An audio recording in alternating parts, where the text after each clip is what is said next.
Halo teman-teman semua, selamat datang di video terbaru. Di video kali ini aku akan ngajarin teman-teman kenapa sekarang itu adalah waktu yang terbaik untuk belajar bahasa Inggris dan juga beberapa strategi yang kita lakukan salah selama ini. Dan tujuanku sebenarnya untuk bikin teman-teman yakin bahwa kemungkinan besar yang salah. Kalau misalnya teman-teman nggak bisa bahasa Inggris atau ngerasa nggak bisa bahasa Inggris sekarang, itu bukan kamunya, tapi sistem yang kamu pakai.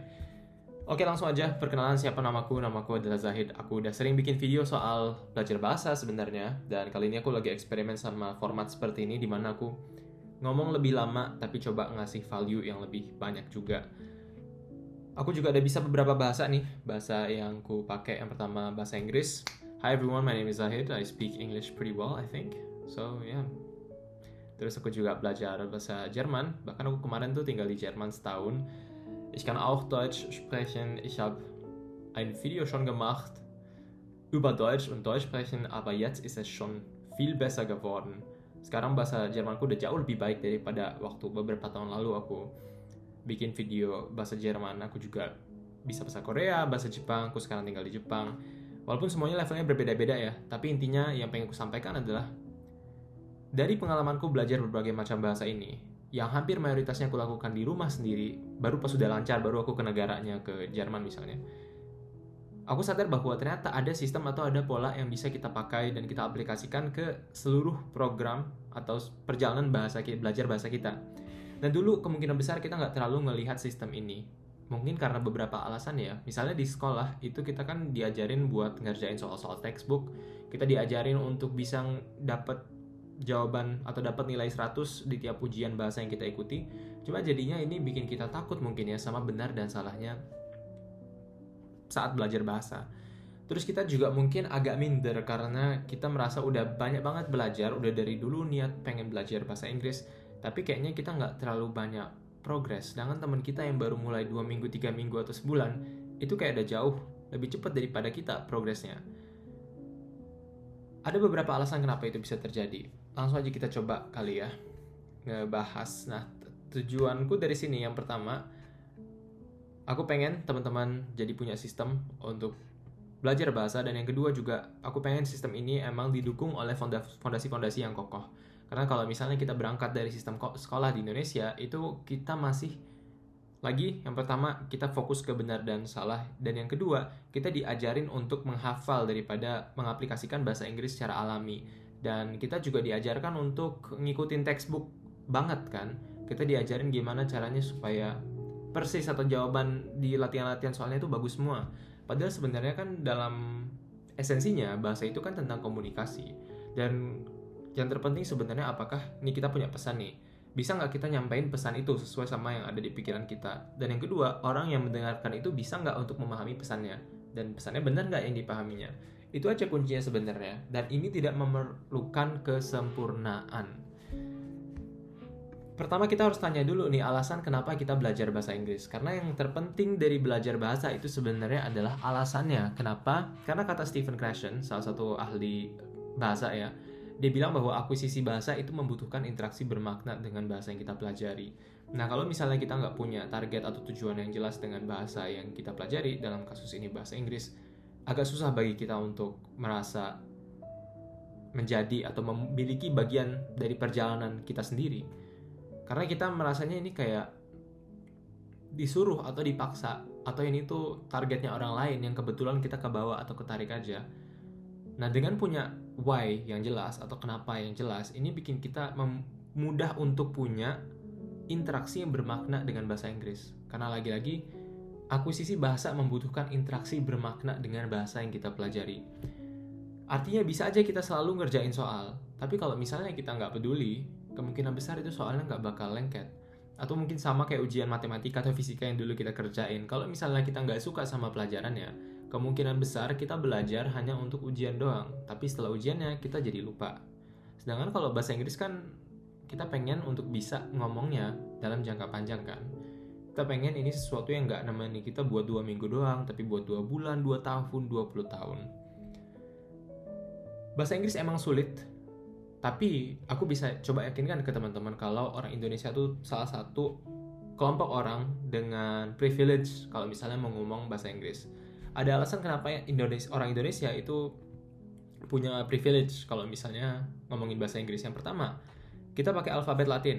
Jadi kita sama nulisnya misalnya geografi gitu, pakai huruf G, E, O, G, R, A, P, H, Y kan. Itu bisa kita udah ada backgroundnya. Sedangkan kalau misalnya orang Jepang, coba bayangin aja mau belajar bahasa Inggris itu agak bingung, karena sebagaimana kita bingung nih kalau misalnya teman-teman lihat ini ada teks bahasa Jepang kan, kita kan bingung bacanya, perlu loading dulu kan.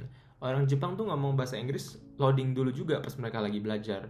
Nah, kita udah ketolong di sini, jadi kita nggak perlu lagi melakukan itu. Dan yang kedua, lidah orang Indonesia itu menurutku termasuk yang salah satu paling fleksibel, karena ejaan dan bunyi-bunyi di bahasa kita nggak ada yang terlalu ekstrim ya.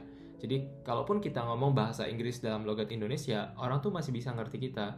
Jadi kita nggak ada pressure yang terlalu besar untuk jadi sempurna banget nih logatnya. Kadang orang Indonesia tuh pengen logat Inggris yang bagus, itu bukan karena kebutuhan, dalam artian kayak walaupun kita pakai logat Indonesia, orang yang ngomong bahasa Inggris juga bisa ngerti, tapi karena kemauan, mungkin karena alasannya estetika, atau pengen terdengar lebih bagus aja. I can show you an example. This is for example when I speak English with Indonesian accent, and as you can see, this is actually like really fine. You can understand me very well. Tadi aku juga bahkan habis nonton videonya Dr. Tirta. Itu Dr. Tirta mau wawancara pelari Inggris yang tinggal di Indonesia, namanya Josh. Dan di situ Dr. Tirta ngomong bahasa Inggrisnya dengan logat Indonesia. Bahkan juga Raditya Dika kalau teman-teman coba perhatikan caranya ngomong bahasa Inggris itu juga ada logat Indonesianya.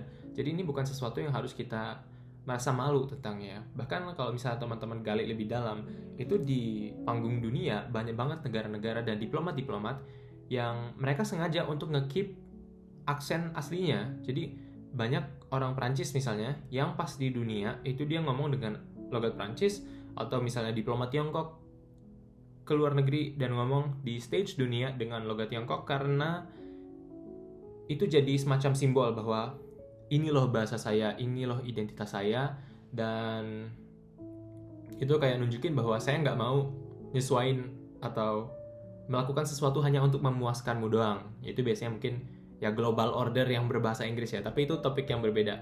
Cuma intinya kita nggak harus terlalu minder sama aksen ya. Because I think that sometimes we try to speak English and then we hear an accent and then we're like, oh no, I cannot speak English because I cannot sound like an American or an English. Nggak apa-apa. You can still speak English. Kamu tetap bisa belajar bahasa Inggris. Ada beberapa alasan nih bagi kamu yang pengen coba untuk belajar, untuk latihan juga. Ada beberapa latihan yang bisa kamu coba. Yang pertama, tulis 3 alasan kenapa kamu pengen lancar bahasa Inggris. Ada contoh nih ya, misalnya yang pertama itu contoh yang mungkin surface level. Misalnya, aku pengen bahasa Inggris biar aku bisa daftar kerja bahasa Inggris. Itu surface kan. Tapi kalau kita gali lebih deep lagi, sebenarnya itu kan kita pengen dapat kebebasan buat memilih kita bekerja apa. Atau aku pengen belajar bahasa Inggris biar aku ngerti tontonan dalam bahasa Inggris. Tapi kalau kita gali lebih dalam lagi, itu kan karena kayak aku mau ngerasain semua emosi yang disampaikan oleh penulis atau si aktor ketika mereka lagi meranin film misalnya. Atau aku pengen jadi punya ketidakterbatasan dalam belajar dan mengkonsumsi konten. Karena yang bisa aku bilang adalah teman-teman, pas kita bisa bahasa Inggris, itu gudang yang bisa kita akses tuh jadi luas banget, jadi berkali-kali lipat. Karena ya, Indonesia bukan termasuk yang banyak kontennya di dunia. Maksudnya banyak kontennya, tapi kayak maksudku tuh kalau misalnya ada konten tentang penemuan ilmu baru atau konten tentang apapun lah, informasi gitu, itu jarang masuk ke Indonesia langsung. Biasanya butuh waktu beberapa lama dulu baru nanti bisa masuk ke Indonesia. Dan jadinya ya kalau misalnya kita konsumsi yang udah ada saat ini aja, kemungkinan besar bisa jadi kita beberapa tahun ke belakang posisinya saat ini. Karena kita bakal sangat mengandalkan adanya sosok yang menerjemahkan informasi tersebut untuk kita. Makanya kadang ya tren-tren di dunia media sosial itu suka masuk ke Indonesia tuh beberapa tahun lebih telat. Misalnya Mr. Beast mulai rame, nanti di Indonesia muncul setahun kemudian misalnya. Atau YouTuber productivity di luar negeri udah ada, terus nanti muncul di Indonesia setahun kemudian. Bayangin kalau misalnya kita nggak ada perantara waktu itu, kita bisa langsung ngeakses semua informasinya. Kita bakal jadi pemikir yang jauh lebih canggih. Kita bakal berbeda daripada orang lain. Dan meskipun ya, aku nggak melihat orang lain tuh sebagai kompetitor yang harus dikalahkan, tapi ada benarnya bahwa kalau misalnya kita belajar dari sumber yang berbeda dari orang lain, kita bakal jadi pemikir yang unik. Jadi ini bakal naruh kita di posisi yang sangat kompetitif. Misalnya kita ada di sekolah, kita butuh mendapatkan posisi kerja yang sama, itu kita bakal jadi ada di posisi yang lebih kompetitif kalau misalnya kita bisa bahasa Inggris. Pertama mungkin karena kemampuan bahasa Inggrisnya sendiri, tapi kedua karena sekarang wawasan kita jadi luas banget. Jumlah konten yang bisa kita konsumsi, buku yang bisa kita baca itu jadi berkali-kali lipat. Dan seringkali kita jadi beberapa langkah di depan orang lain hanya karena nggak ada perantara waktu yang nunggu ada sosok yang nerjemahin dari Inggris ke Indonesia. Dan kadang kalaupun diterjemahin, yang diterjemahin kan nggak selalu tepat ya, atau kita nggak selalu dapet feel-nya. Makanya aku kalau nonton film nggak terlalu suka film dubbing, karena aku pengen dapet emosi dari si aktornya.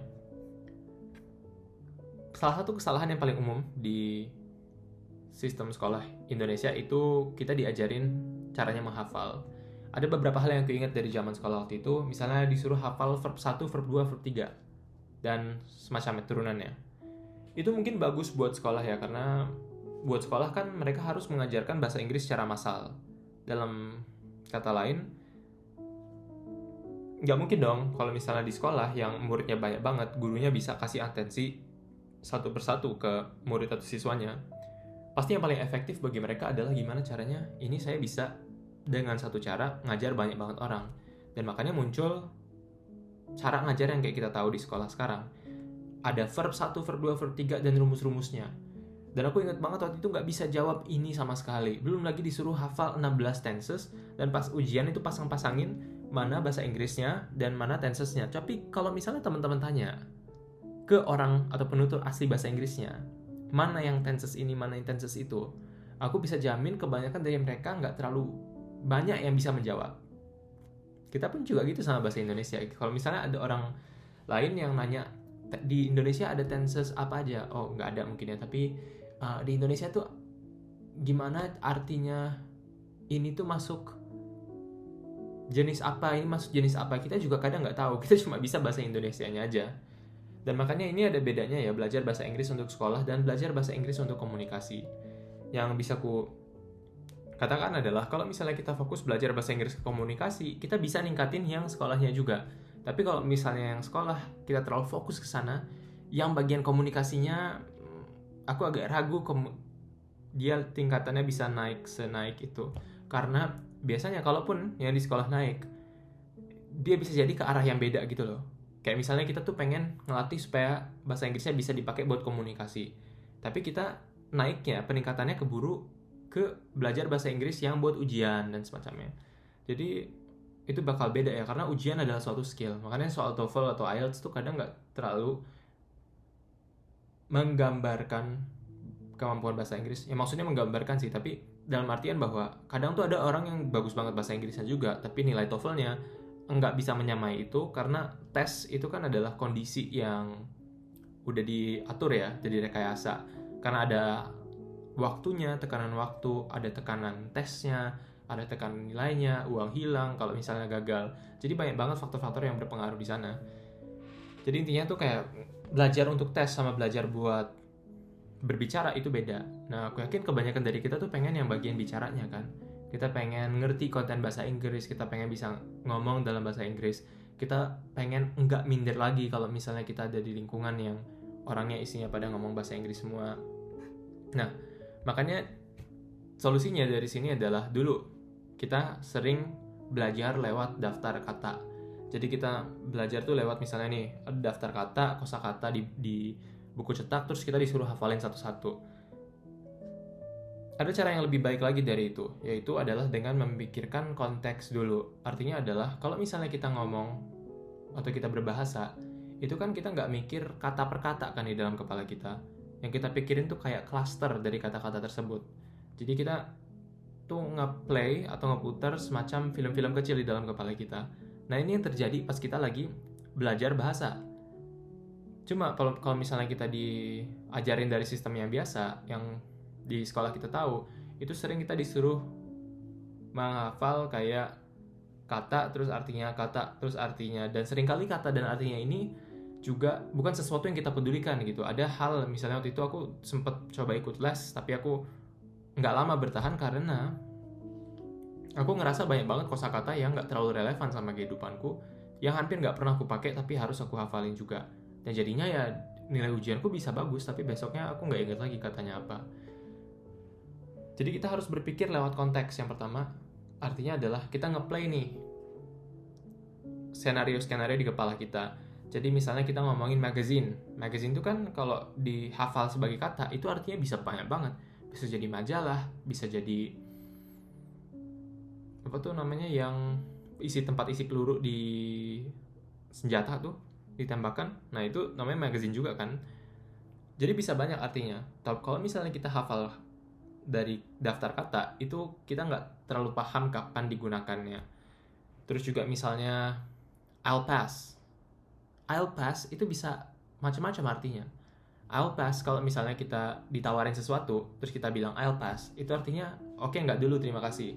Tapi kalau misalnya kita lagi ngomongin ujian, I think I'll pass, kayaknya aku bakal lolos gitu ujiannya. Jadi artinya bisa macam-macam.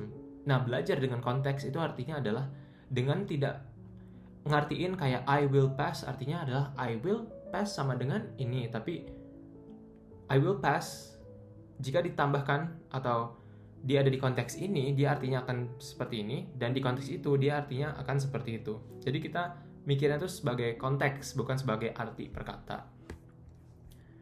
Kemudian juga ada beberapa cara untuk bisa meningkatkan kemampuan bahasa Inggris kita secara umum ya. Kalau misalnya mau naikin level, itu namanya adalah comprehensible input. Comprehensible input ini datang sebenarnya dari studi. Tadi kita udah sebutin Stephen Krashen ya. Kalau misalnya di YouTube tuh ada juga namanya Steve Kaufman. Steve Kaufman ini sangat terkenal dengan ngajarin kayak input first language learning gitu. Jadi dia ngajarin gimana caranya belajar bahasa yang berdasarkan input dulu. Nah, kita harus cari tahu dulu yang pertama apa itu input. Input itu adalah ketika kita memasukkan hal ke dalam kepala. Jadi ada input kan, ada output. Input artinya masukin. Apa aja aktivitas yang memasukkan itu mendengarkan. Kan kita ada bunyi nih, kan masuk kepala kita tuh. Terus nonton, kan ada visualnya itu masuk kepala kita. Baca, kan ada tulisan masuk kepala kita. Itu namanya input. Output itu adalah menciptakan. Jadi kayak misalnya kita ngomong, itu kan output kan, kita berpikir terus kita ciptakan. Nulis juga sama, kita berpikir kita ciptakan. Input itu superior dalam kasus belajar bahasa karena bahasa itu dia tidak kayak matematika. Kita tidak belajar bahasa untuk bisa dapat nilai 100, tapi untuk bisa berkomunikasi. Dan bahasa, karena dia tidak kayak matematika, cara kita belajar itu bukan dari ngedrill soal, melainkan dengan mengakuisisi bahasanya. Dan caranya mengakuisisi bahasa itu adalah dengan perbanyak input. Ini juga salah satu alasan kenapa ada orang yang bertahan lama belajar bahasanya dan ada yang enggak.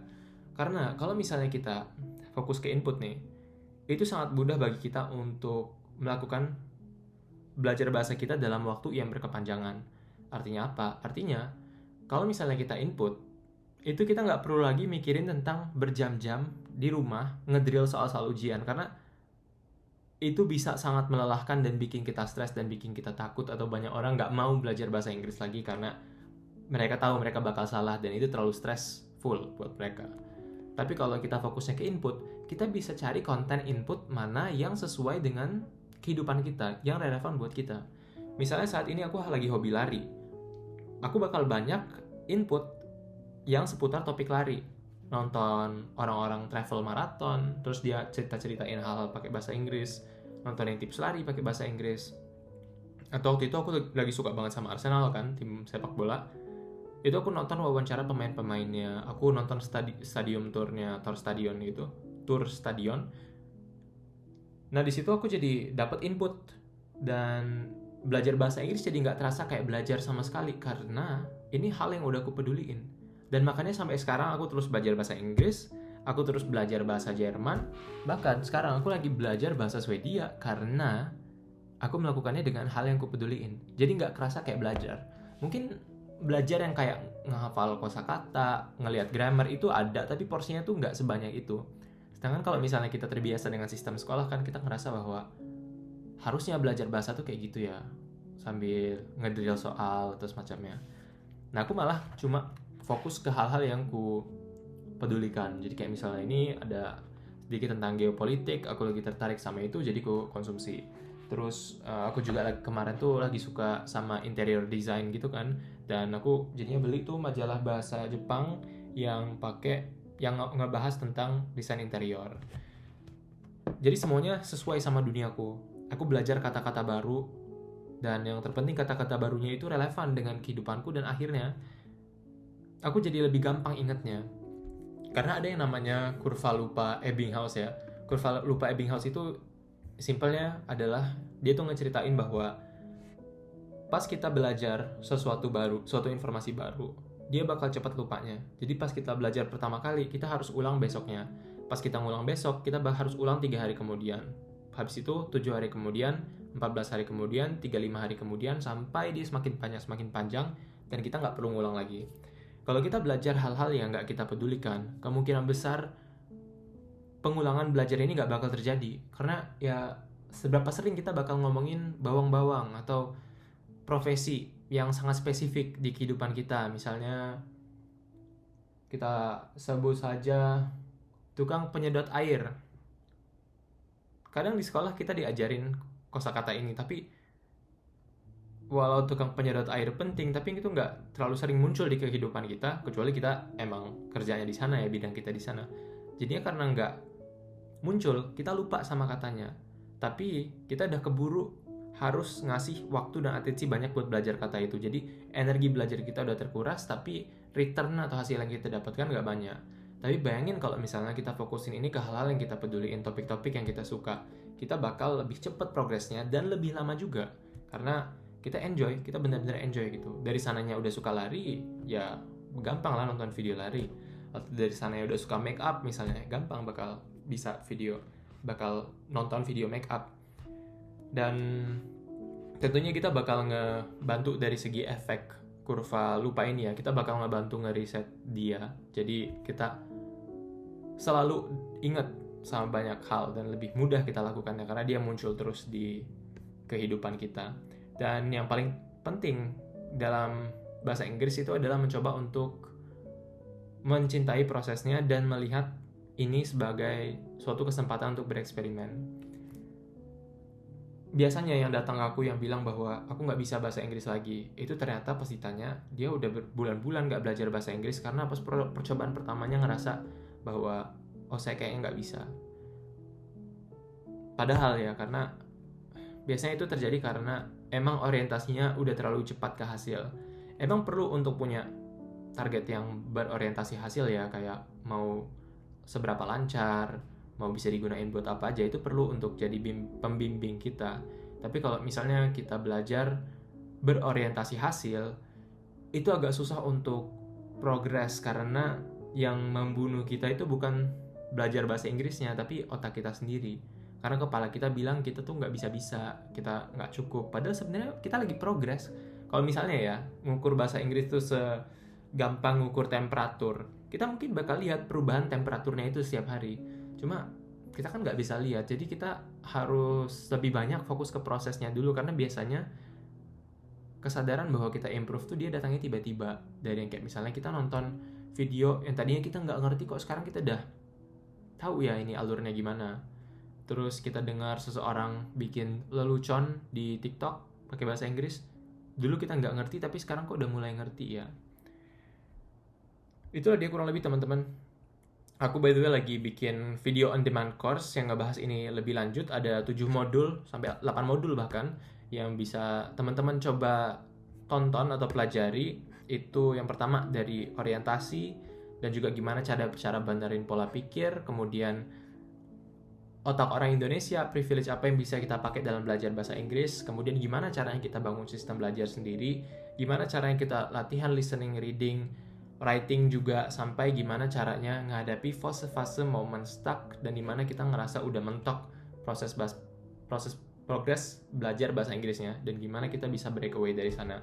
Ini lagi ada diskon spesial, aku kurang tahu jumlah spesifiknya, tapi teman-teman bisa langsung klik link di bawah, pelajari lebih lanjut. Aku kasih 1 modul gratis untuk dicoba, dan nanti putuskan apakah teman-teman belajar atau mau upgrade kemampuan bahasa Inggrisnya lewat video on demand course ini. Aku yakin ini bisa ngebantu teman-teman banget, karena dia berbasis input ya, berbasis apa yang aku bahas 20 menit ini, dan juga dia didesain supaya nanti pas teman-teman ngobrol sama teman-teman lainnya di circle yang bisa bahasa Inggris, mereka sampai nanya, "Oh, kamu bisa belajar bahasa Inggris cepat ini?"